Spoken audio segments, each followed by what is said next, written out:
Ladies and gentlemen, welcome back to the Reyes Reflection Podcast. Make sure you subscribe to the pod, share the show with someone you know.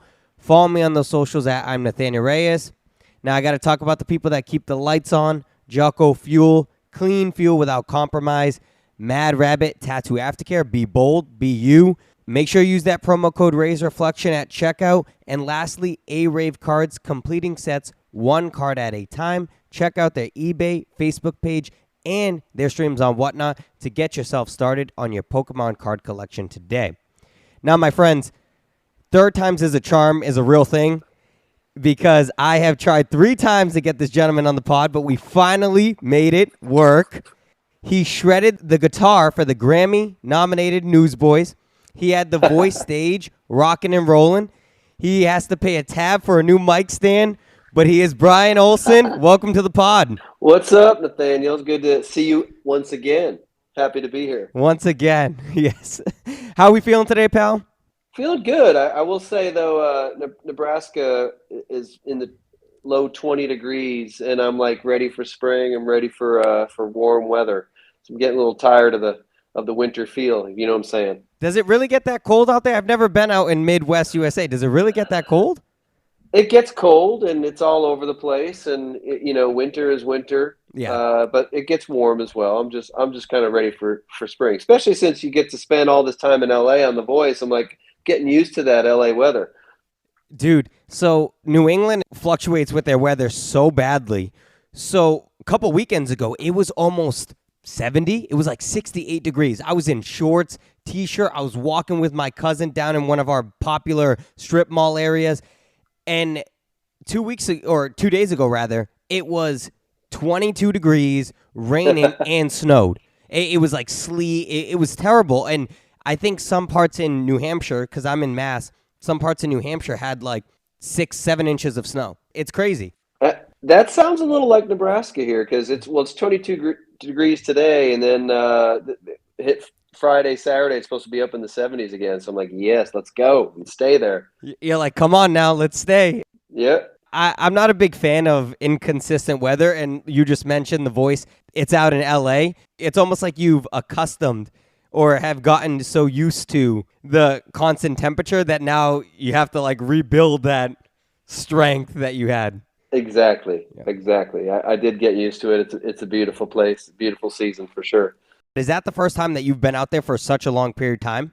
For that extended period of time, yes. I've been West Coast, California, LA often, but usually for a couple 3-day stint and then back to wherever else. But that was a good long time. I felt like I was living in the hotel.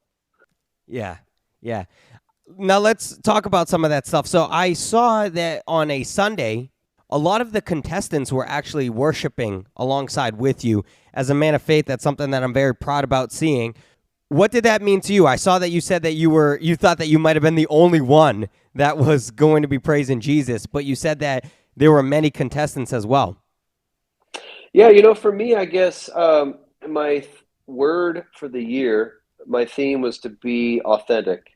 And there was a part of me not knowing, being a part of any sort of show or Hollywood or LA, you kind of get these preconceived notions of what it's going to be like, and that it's not an environment for believers at all.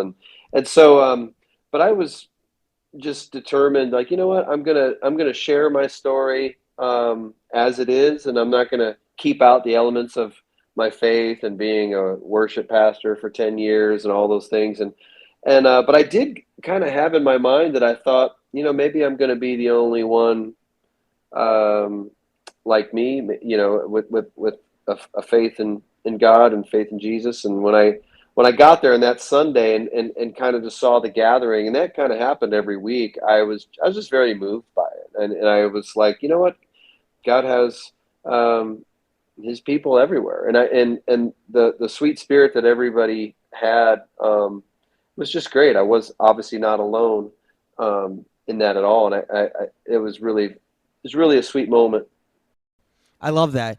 Same with you. I feel like I wouldn't necessarily say I had a hard time being authentic with my faith, but I would say that there are times within my faith where I have a hard time as you said, being so open about it just because you don't know, I guess, where people are at in today's world. And Right. we try to be where people are at. We try to meet where they're at, but it's also hard because some people, they might view it as disrespectful if you're over the top and pushing it. But I saw that video, and I too was encouraged seeing that because everyone was around, circled up. And what's crazy to me, I guess, is 10 years ago, that was normal in a way, in a sense. Whereas we've almost deviated from that as a society. I hope we could get to that at some point where there is some sort of normalcy of those gatherings again.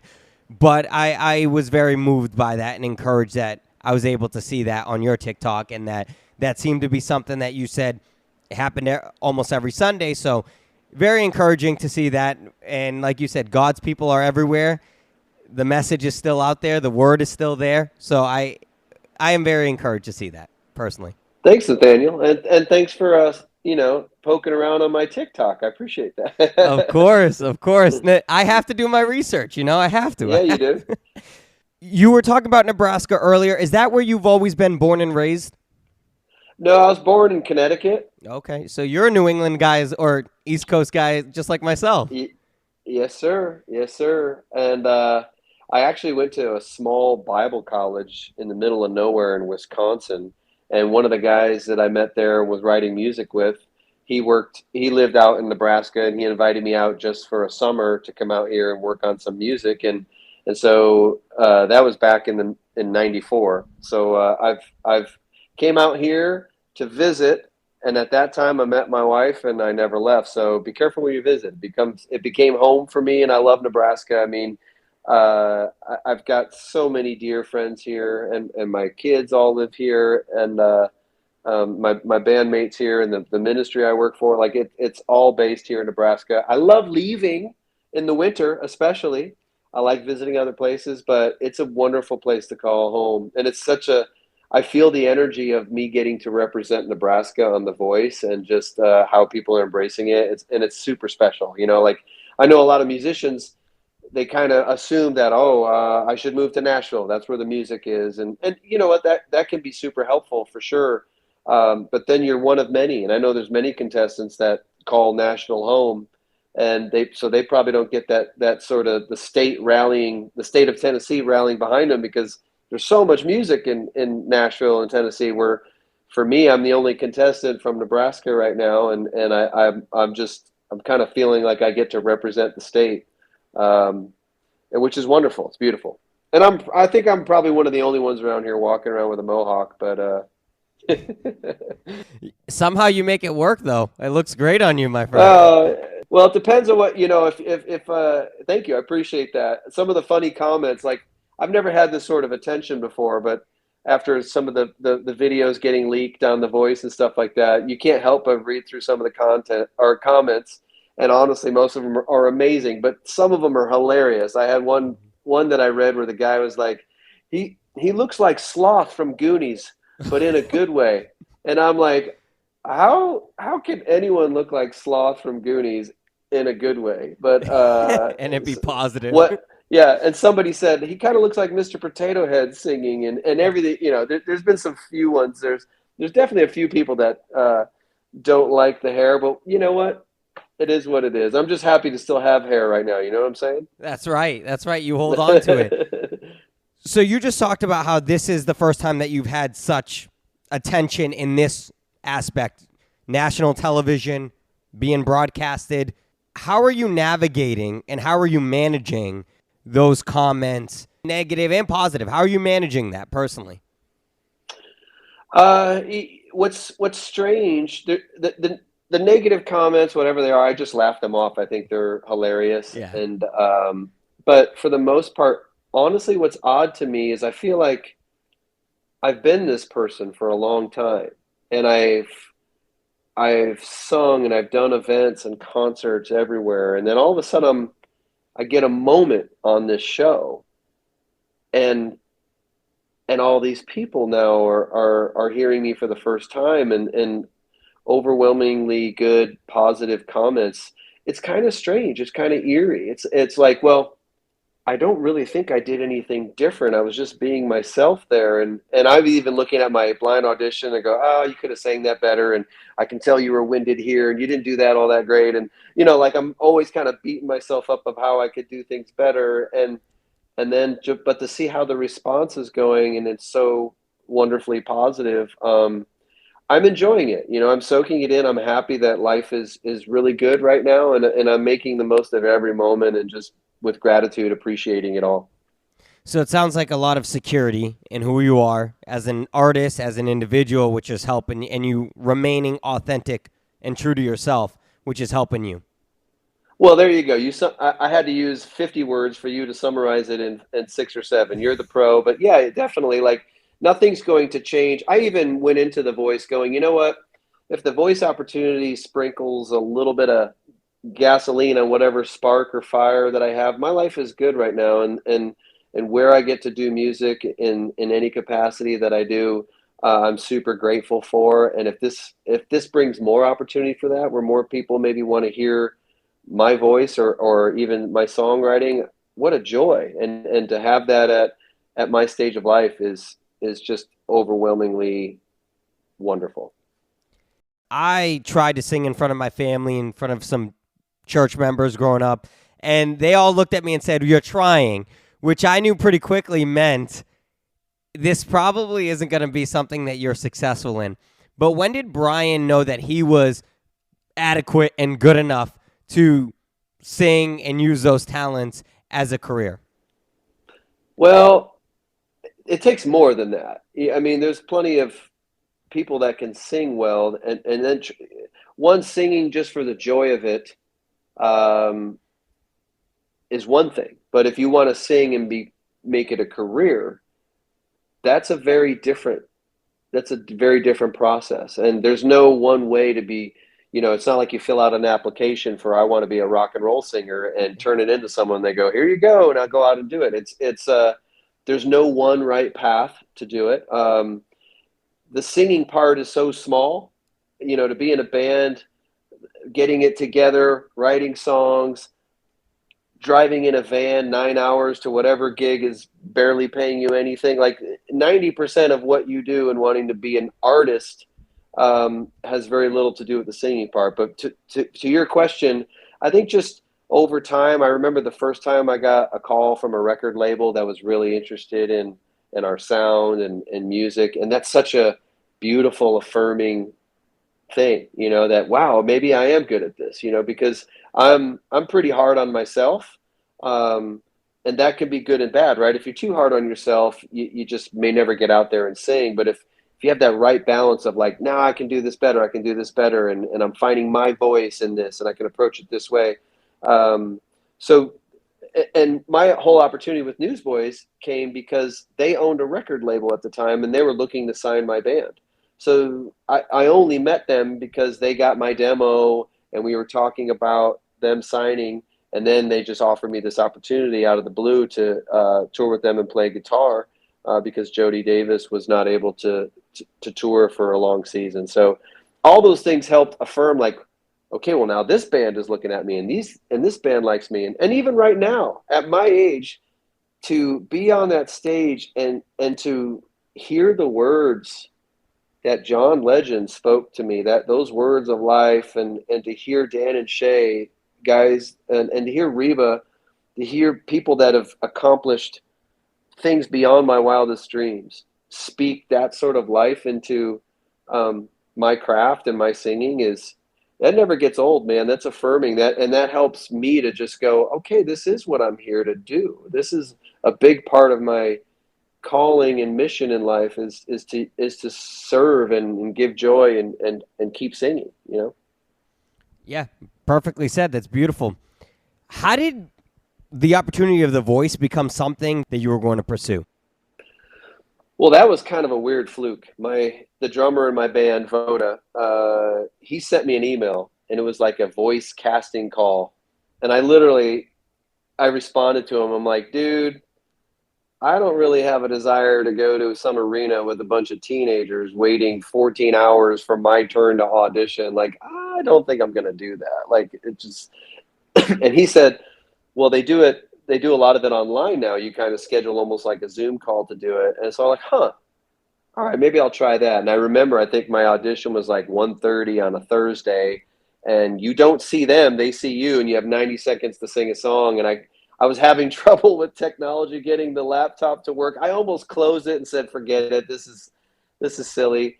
But at the last second, it worked, and I sang a little song, and I think it was only a few hours later I got an email back that the casting department said, we love this, record 3 songs now. And it just kept escalating till eventually I got the call from casting and said, congratulations, we want to invite you out to LA for the blind auditions. I was like, whoa, okay, this is happening.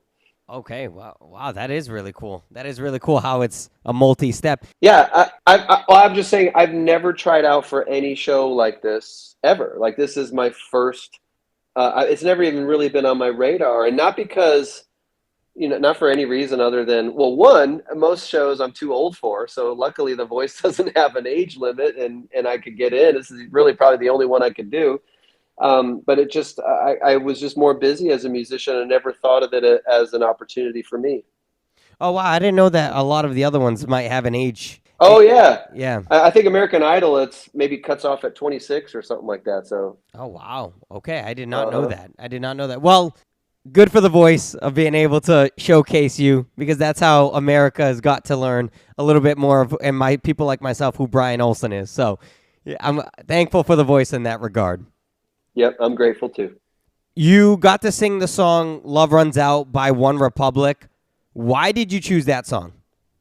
The way the process goes, you can't pick whatever song you want. There's a lot of things involved in that. A lot of songs aren't cleared for TV, for one, and but I got a list of about 1,000 songs that were approved songs for The Voice, and I was told to pick, about 10 to 12 of them in the order that I would want to sing them.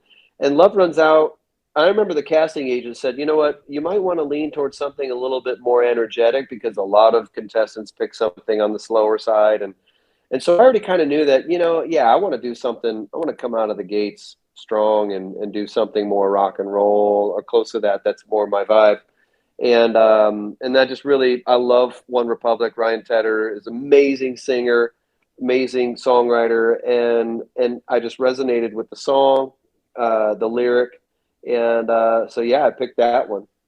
And John Legend, he made note that I kind of came up with the arrangement. You have 90 seconds, so you don't get to do the whole song. So I kind of had this bold idea to, like, I think I'm going to start with these lyrics on the 3rd verse, and I want to do it a cappella, and then the band will come in on the chorus. And that's one of the reasons why I picked John, because he goes, that was really bold. That was a bold move to do that. And I could just sense, like, he was resonating with my instinct on how to approach the song. And I knew that we would connect really well together, and it paid off, obviously. But all those coaches turned around pretty quick, right in the first couple lines. I don't know if that's just for TV, but it seemed like that they turned around pretty quickly. Oh, they did, because now the only thing on TV that I don't hear is that beautiful that is done in post-production. So, but when I was singing the song, I remember that moment, and I saw John turn first, and then then Dan and Shay and Reba. I'm like, and at that moment, that exhale in my spirit of, like, okay, you're safe now.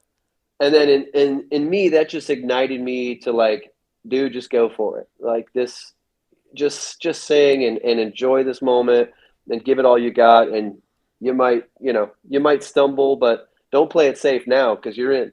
Yeah. Speaking of moments, I would argue that there was no greater moment than having your own daughter join you on stage. What did that mean to you?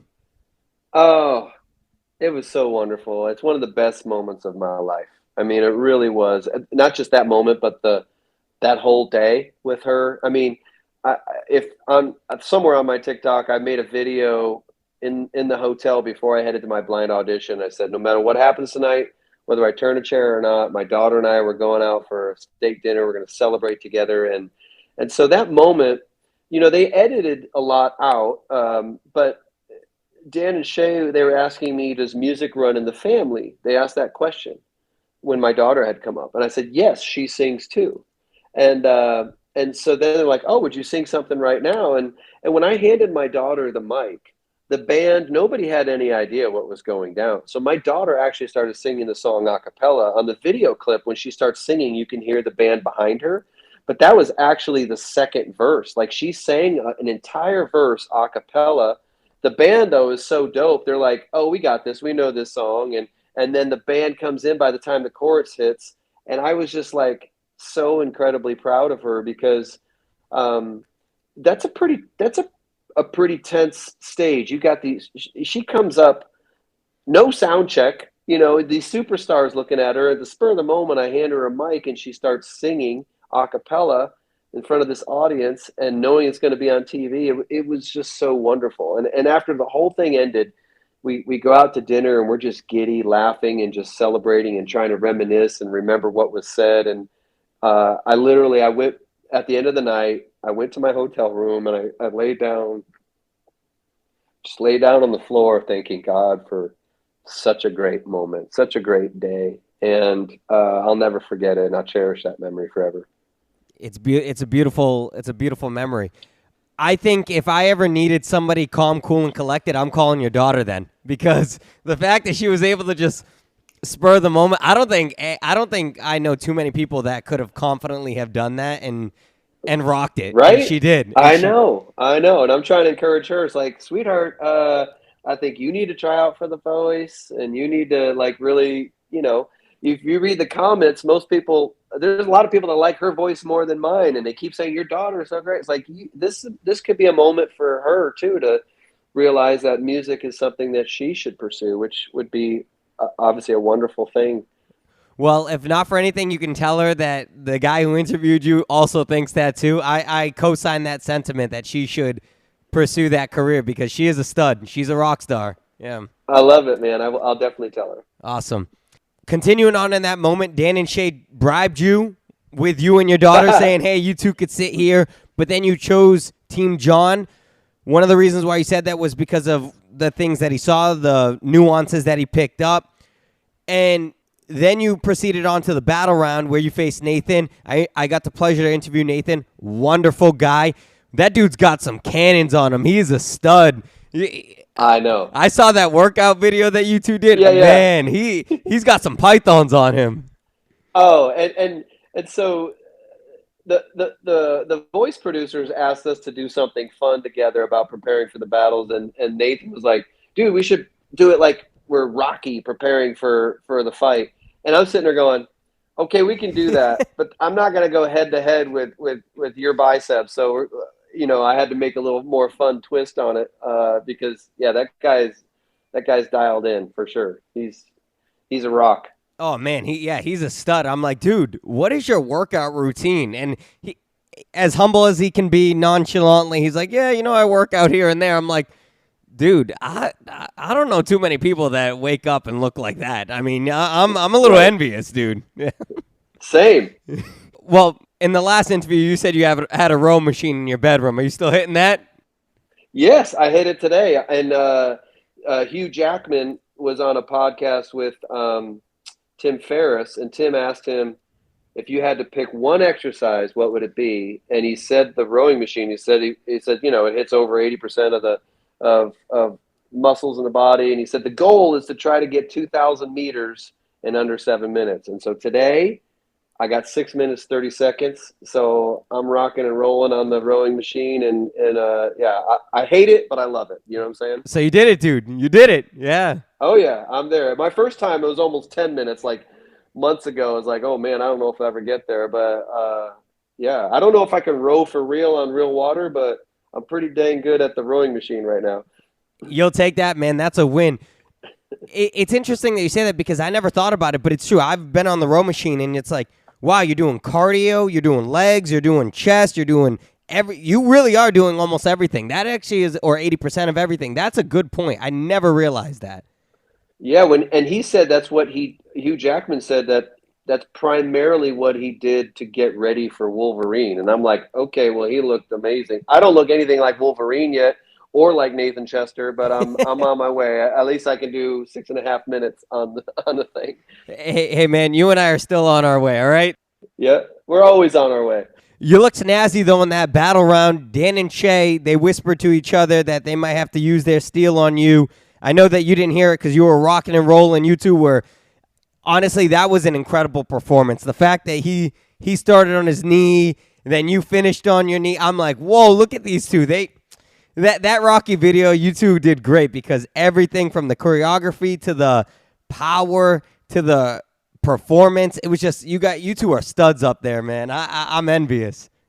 Well, thanks. Well, you know what? You know what helps that, and I'm telling you honestly, is Nathan's just a sweetheart of a guy, and we both just were from moment one on the same page of like, let's work together. Yeah, we have to battle, but let's make something great that we couldn't necessarily do ourselves, and let's make something memorable that people are going to watch for want to watch for years to come.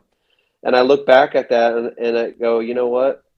I think we did exactly what we set out to do. And then him and I, our dream, we're such good friends. We're like, how cool would it be if somehow we both get to move on, whether one of us gets a steal or, playoff pass or whatever. And we basically said, if we both get to move on, when we get back to the hotel, we're jumping straight in the pool with all our show outfit on. And it's exactly what we did. We got back to the hotel and we jumped in and we're like, dude, everything we hoped and dreamed has come together so far. So it's been wonderful. What a great memory. What a great memory. I, for a second, thought that there was something wrong with John, though.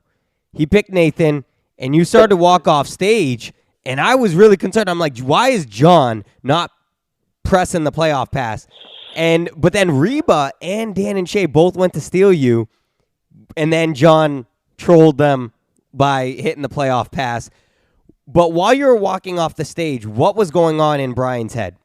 Well, I just they edited a lot out, but I just had a moment of gratitude, thanking everybody for the moment because I thought back on the blind audition with my daughter and the whole process and yeah, I was just happy to be there. And I also felt in my spirit that I did good with my performance, so I was happy with what I did. It wasn't like, oh, I know why they picked Nathan because I stumbled here or messed up this note. It's like, you know what? No, I felt good about what we did together, and I'm walking off. And once again, that sound you don't hear, I'm literally walking off, and all of a sudden I hear the crowd, and I hear Carson Daly, and I'm like, I didn't see who hit what. So I'm looking up at the screen, and I see Steele, and I kind of they made it look like I was just happy and surprised, but I really probably looked like an imbecile. Like, what do I do now? Like, what happened? And Carson's like, get back up here.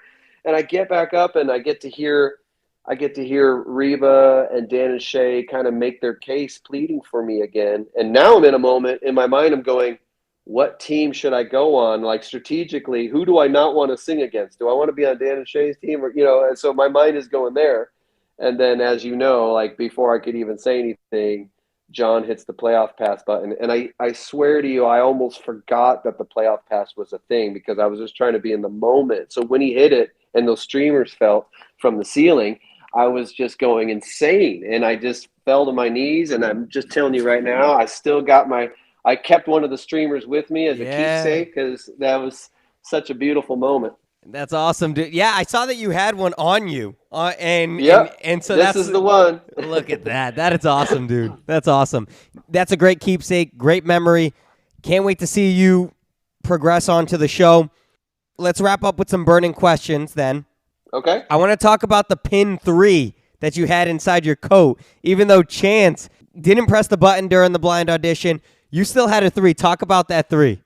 Well, so I guess I had watched season 23. I'll be honest with you. I haven't watched really any of the seasons all the way through before. And so I thought, okay, I'm getting on this show. I better get a good handle on how this thing works, right? So I watched season 23 from start to finish, and I really just admired Chance, his approach, and I kind of like, you know what? Reba had never been on the show, Dan and Shay, and I hadn't had a chance to watch how John Legend was as a coach.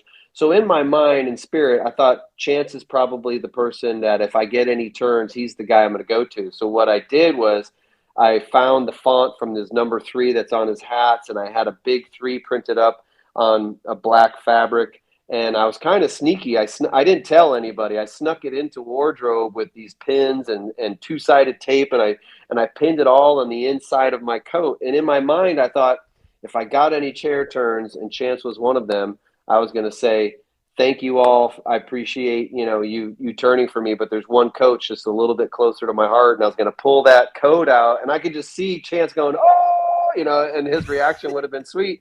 But for some reason, and he obviously he didn't turn for me, but I'm super grateful that I'm on Team Legend. Like John is definitely, I feel, the best coach for me for sure.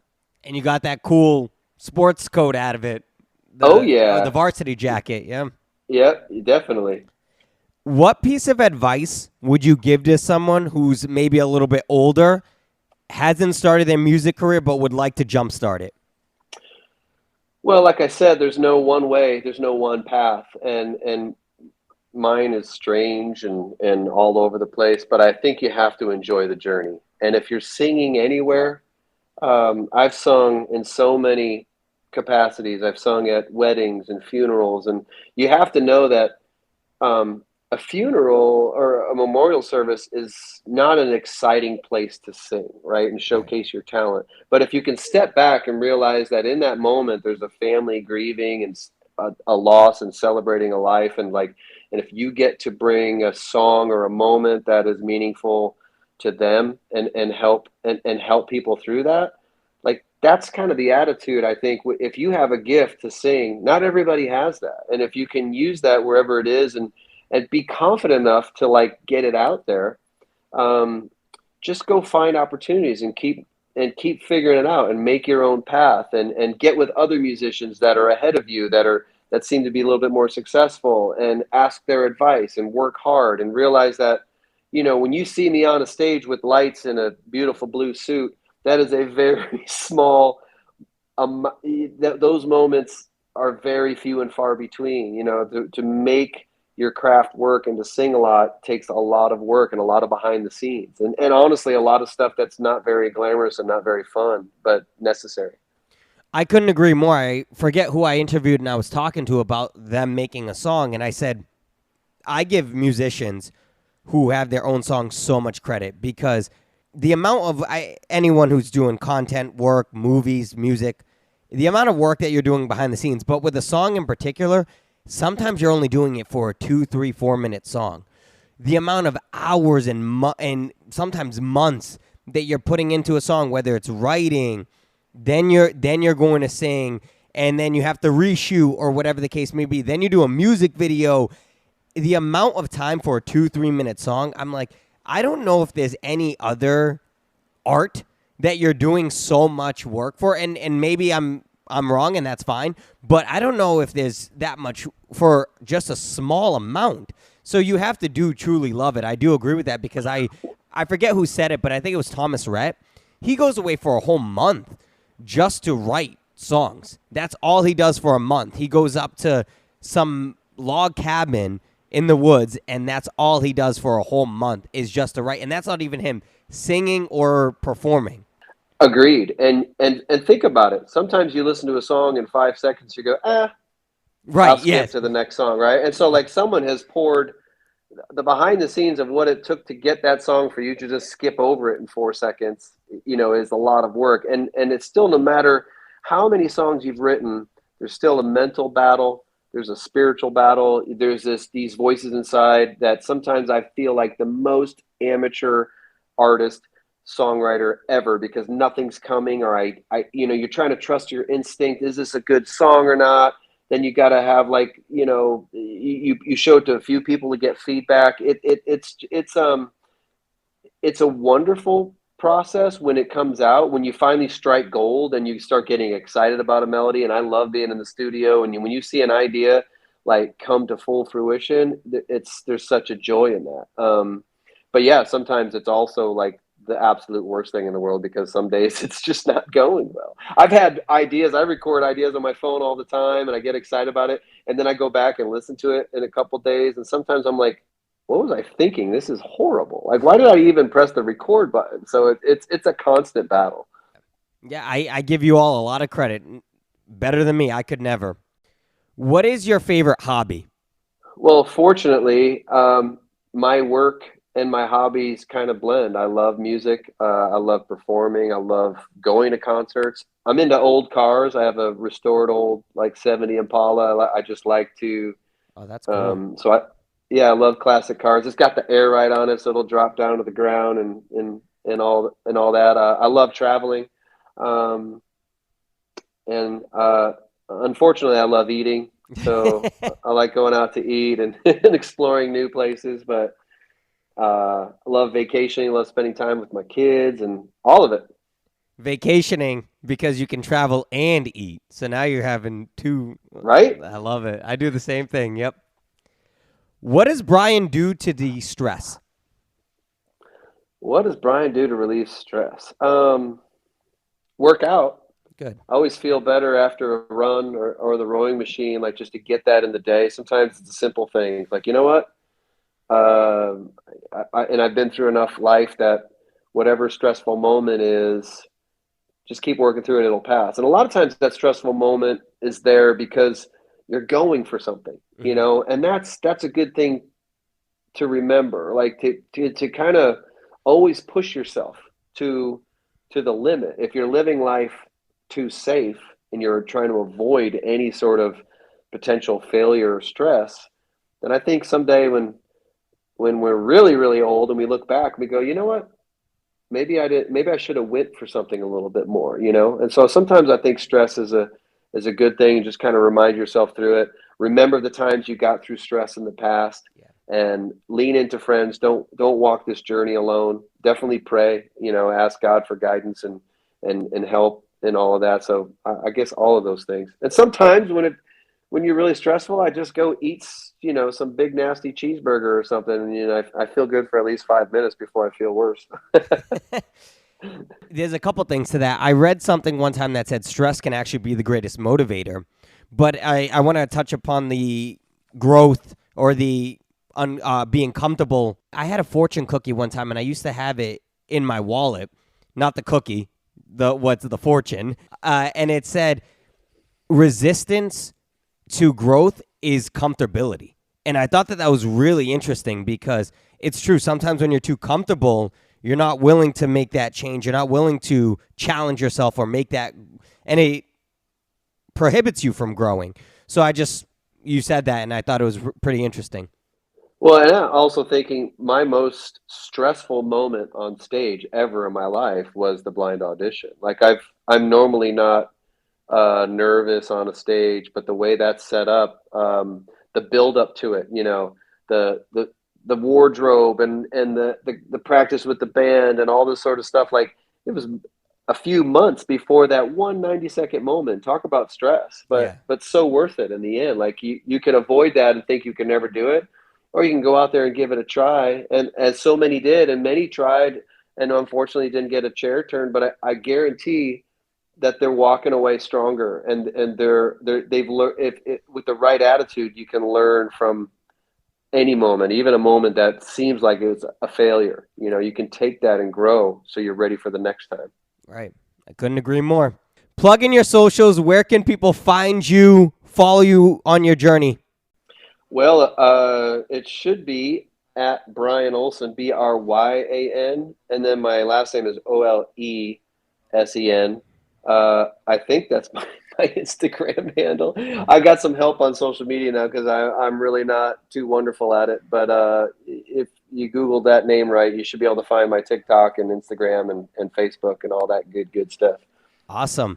Well, Bryan, thank you so much for taking time out of your day for the third time, joining me on the show. It was a great episode. I really appreciate you. You're now sworn in as a friend of the show. I just knighted you, so thank you so much. I love it. I look forward to the next time. I hope there is one. Of course there is. That is going to do it for this episode of the Reyes Reflection podcast. Follow me on the show. Share the show. Follow me on those socials at I'm Nathanael Reyes, and check out our wonderful sponsors, Arave Cards, Jocko Fuel, and Mad Rabbit. And as always, may you live, may you love, and may you thrive. I'm Oprah as a dude, and I love you all.